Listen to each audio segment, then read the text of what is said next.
নমস্কার, আমি রাখি। আমার নতুন আরও একটি ব্লগে আপনাদের সবাইকে স্বাগত জানিয়ে আজকের ব্লগটি শুরু করলাম।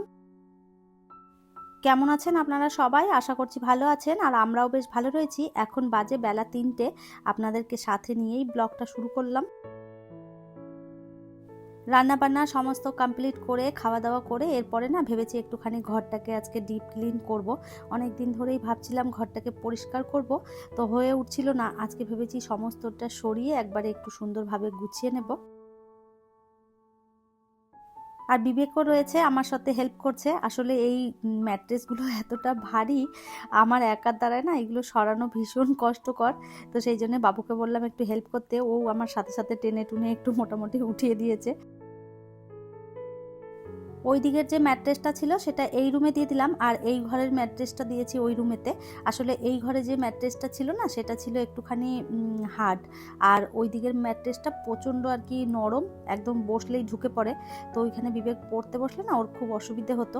ওই জন্য অনেক দিন থেকেই ভাবছিলাম সরাবো, তাও হয়ে উঠছিল না। আর এই যে আজকে একদম সুন্দরভাবে সরিয়ে সেট করে দিলাম দুদিকে।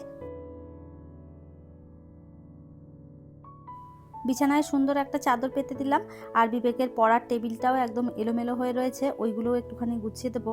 আর ওই দিকের রুমটাও সমস্ত ঝেড়ে পুছে পরিষ্কার করে নেব। কয়েকদিন ধরে ফার্নিচারগুলোও মোছা হয়নি, তো চারোদিকে ধুলোয় একদম সাদা সাদা হয়ে গেছে। ওই জন্য সমস্ত ফার্নিচারগুলোও একদম সুন্দরভাবে মুছে নিলাম। প্রত্যেক দিন ঝাড়ু মারার পরে সমস্ত ধুলোগুলো গিয়ে এই ফার্নিচারের ওপরেই বসে। আর আমাদের সামনেই যে বিল্ডিংয়ের কাজ হচ্ছে, আপনারা তো দেখেইছেন, জানালা খোলার উপায় নেই। জানালা খুললেই একদম হুড়হুড় করে ধুলো ঢুকতে থাকে ঘরে। তো যাই হোক, সমস্তটা মুছে বিছানায় সুন্দর একটা চাদর পেতে দিলাম। আর এই ধরনের সাদা বিছানার চাদরগুলো আমার ভীষণ পছন্দের। সাদা বিছানায় চাদর পাতলে বিছানাটা দেখতে ভীষণ ভালো লাগে। সংসারের এত কাজ সারাদিন করেও শেষ করা যায় না। কখনো দেখা যায় সকালবেলাতেই সমস্তটা গুছিয়ে ফেলি, আবার কখনো দেখা যায় বিকেল হয়ে যায় গোছাতে গোছাতে। যখন সময় পাই তখনই সমস্তটা গুছিয়ে নিই। এরকম কোনো রুটিন নেই যে সকালের কাজ সকালেই করতে হবে বা বিকেলের কাজ বিকেলেই। আমি সকালের কাজও বিকেলে করি, আবার বিকেলের কাজ সকালেও করি। এভাবে সমস্তটা গুছিয়ে কাজ করা নিয়ে হলো কথা। তবে কাপড় জামাটা বেশিরভাগ সময়টাতেই আমি ওই বিকেলবেলাটাতেই ভাঁজ করে রাখি, কেননা বিকেলবেলাটায় কাজের চাপ একটু কম থাকে, তখন এই কাজগুলো বসে বসে করে নিই। আর সকালবেলার দিকটায় কাপড় জামা খুব কমই আমি ভাঁজ করি, কেননা যেই দিন দেখা যায় যে বিকেলবেলায় কোনো কারণে করতে পারিনি, তখনই আর কি সকালবেলার জন্য রেখে দিই। আর এই তো সমস্ত কাপড়গুলো ভাঁজ করে নিয়েছি। এরপরে এই যে জায়গা মতন একটা একটা রেখে দেবো।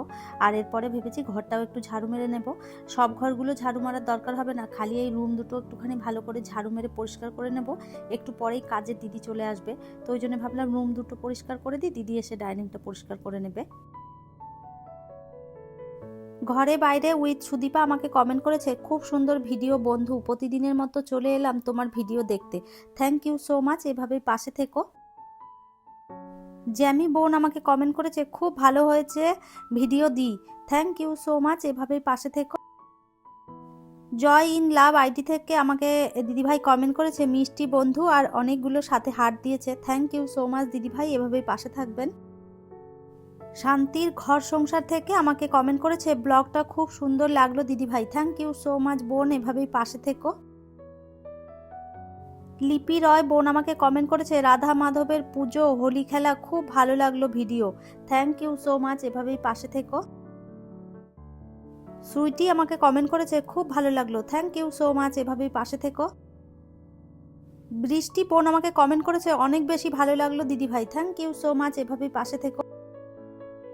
সীমা দিদিভাই আমাকে কমেন্ট করেছে, হ্যাপি হোলি রাখি, তোমার রাধা মাধবের ড্রেসটা খুব সুন্দর। যে কোনো ওকেশনে বিবেকের বাবা চাকরির জায়গাতে চলে যেতে হয়, তোমাদের সাথে ফুল মস্তি করতে পারে না, এটা দেখে খুবই খারাপ লাগে। থ্যাংক ইউ সো মাচ দিদিভাই, একদম ঠিক কথা বলেছেন। বিবেকের বাবা আমাদের সাথে কখনোই ফুল টাইম মস্তি করতে পারে না, কেননা ওর কাজের চাপ ভীষণ থাকে।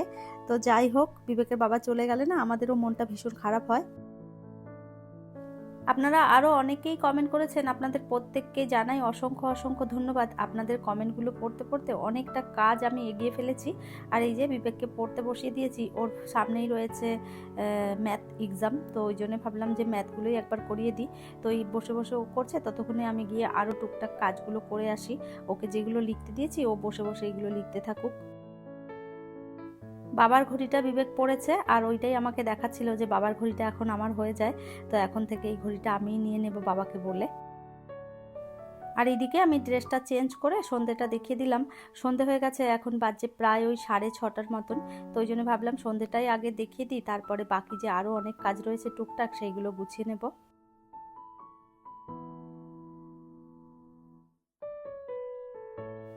সন্ধে দেখিয়ে দিয়েছি, বিবেককে আরও একটু পড়া দেখিয়ে দেবো। ওর যেইটুকুনি পড়া বাকি রয়েছে সেগুলো ওকে একটু করিয়ে দিয়ে তারপরে খাবার করে দেবো ওকে। অনেকটা সময় কেটেছে, বিবেকের পড়া হয়ে গেছে, আর এই যে ওকে বানিয়ে দিলাম একটুখানি ম্যাগি। এখন বলছে সন্ধেবেলায় আমি ম্যাগি খাবো, তো ওই ম্যাগিটাই করে দিলাম। ম্যাগি খুব একটা ওকে দেওয়া হয় না, মাঝে মধ্যে দিই। তো ও যতক্ষণে ওইদিকে ম্যাগিটা খাচ্ছে ততক্ষণে আমি ভাবলাম এইদিকে বই খাতাগুলো গুছিয়ে দিই, নাহলে এইভাবেই পড়ে থাকবে। তো বই খাতাগুলো গুছিয়ে দিয়ে তারপরে আমি যাব আমার নিজের জন্য একটুখানি চা করব। চায়ের যদিও বা নেশা নেই, তারপরেও সন্ধেবেলায় একা বসে থাকি তো একটুখানি ওই খিদেও পায়, তখন ওই চা বিস্কিটটাই খেয়ে নিই। খুব বেশি ভারী আর কি নাস্তা সন্ধেবেলাটায় আমি করি না। ম্যাগি করেছি, টুকটাক জিনিসপত্র রান্নাঘরটায় ছড়িয়েছিল সেগুলো একটুখানি গুছিয়ে নেব। আর রাতের বেলায় তো সেরকম খুব একটা খাবার করতে হবে না, কেননা ওই দুবেলার রান্না একবারেতেই করে নিই। বিবেক আর আমি যেহেতু থাকি সেই জন্য বারবার আর রান্নার ঝামেলা করি না। তরকারিটা দুপুরবেলাতেই করে নিই, আর রাত্রেবেলায় শুধুমাত্র একটুখানি রুটি করে নিই। আর এই তো বসিয়ে দিলাম চা, আর সন্ধ্যেবেলার দিকটা দুধ চাই খাই, আর সকালবেলাটায় খালি পেটে তখন লাল চা খাই। আর বিবেক বলছে আমাকেও একটু চা দেবে, তো বারবার ধরে বলছিল বলে ওর জন্য একটুখানি বসিয়ে দিলাম, মানে দুজনের জন্য একটুখানি বসিয়েছি। ওকে একটু কম দেব, কেননা এখন অনেকটা গরম গরম পড়ে গেছে, খুব বেশি চা আর দেবো না। শীতকালটায় তবুও মাঝে মধ্যে একটু আধটু চা ওকে দিতাম, তো আর চা খেতে খেতে না ওই চায়ের একটা নেশাও হয়ে যাবে, ওই জন্য খুব একটা চা ওকে দিই না। আর তার মধ্যেও ছোট মানুষ তো দেখলেই খেতে ইচ্ছে করে, আর ওই মুখের সামনে আমি বসে খাবো আর ওকে দেবো না, সেটাও একটু কেমন যেন লাগে। তো তাই জন্যই একটুখানি যাই হোক ওকেও দিয়ে দিলাম, আর সাথে আমি ওই যে চাটা খেয়ে নিয়ে তারপরে একটু এখানে বসে টিভি দেখবো, তারপরে রাতের খাবার করব। আর এই তো অনেকটা সময় কেটেছে, এখন বাজে প্রায় ওই 9টা মতন। তো রুটি করে তারপরে আমি আর বিবেক খেয়ে নেব, কেননা ওই খুব বেশি রাত করে খাবার খেলে না তখন আবার হজমের প্রবলেম হয়ে যায়। ওই জন্য একটু তাড়াতাড়ি করেই খাবারটা খেয়ে নিই, তারপরে ঘুমোতে যাই অনেকটা দেরি করে। এডিটিংয়ের কাজ থাকে, তারপরে ভয়েস দিতে হয়, সমস্তটা গুছিয়ে শুতে শুতে বেশ অনেকটা রাতই হয়ে যায়। তো এই যে এখন রুটি করে খেয়ে নিয়ে তারপরে বাকি যে আমার কাজগুলো রয়েছে এডিটিংয়ের সেইগুলো আর কি করে নেব। আর এই তো 3টে রুটি করেছি, 2টো আমার আর একটা বিবেকের। রাতের বেলার দিকটায় আমি এই কোনোদিন একটা রুটি খাই, আবার কখনো কখনো 2টো রুটি খাই। তো যেই দিন একটু ভালো তরকারি থাকে সেই দিন 2টো খাই, আর যেদিন দেখি যে নিরামিষ তরকারি হয়েছে সেই দিন একটা রুটিই খাই। তো যাই হোক, আজকে দুপুরবেলায় রান্না করেছিলাম চিকেন, আর সাথে ডালও রয়েছে কিছুটা। তো ওই চিকেন রয়েছে বলেই 2টো রুটি করেছি। তো চিকেন দিয়ে রুটি খেতে দেখবেন বেশ ভালো লাগে। আর এই তো রুটি হয়ে গেছে আমার কমপ্লিট, আর এরপরে বিবেক আর আমি দুজনে মিলে খেয়ে নেব। তারপরে কিচেনটা পরিষ্কার করব, নিজেও একটুখানি ফ্রেশ হব।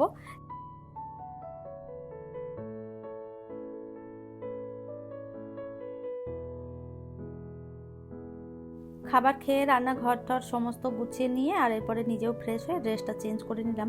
নাইটি পরে হাত পা ধুতে গিয়েছিলাম, তখন নাইটিটা ভিজে গেছে, ওই জন্য ওই নাইটিটা চেঞ্জ করে দিলাম, আরও একটা ধোয়া কাচা নাইটি পরে নিলাম। আর এরপরে এই যে একটুখানি নাইট ক্রিম লাগিয়ে নিচ্ছি, হাতে পায়ে একটুখানি ক্রিম লাগিয়ে তারপরে আর কি আমি প্রত্যেক দিন শুতে যাই। আর এখন বেজে গেছে রাত্রির 10টা। তো ওই যে 3টে থেকে কাজ শুরু হয়েছে, আর রাত্রির 10টা পর্যন্ত কী কী করলাম সমস্তটাই তো আপনাদের সাথে শেয়ার করলাম। তাহলে চলুন আমার আজকের ভিডিওটা এই পর্যন্তই, ফিরবো নতুন ব্লগ নিয়ে। ততক্ষণের জন্য সবাই ভালো থাকবেন, সুস্থ থাকবেন, আবারও দেখা হবে নতুন একটি ব্লগে।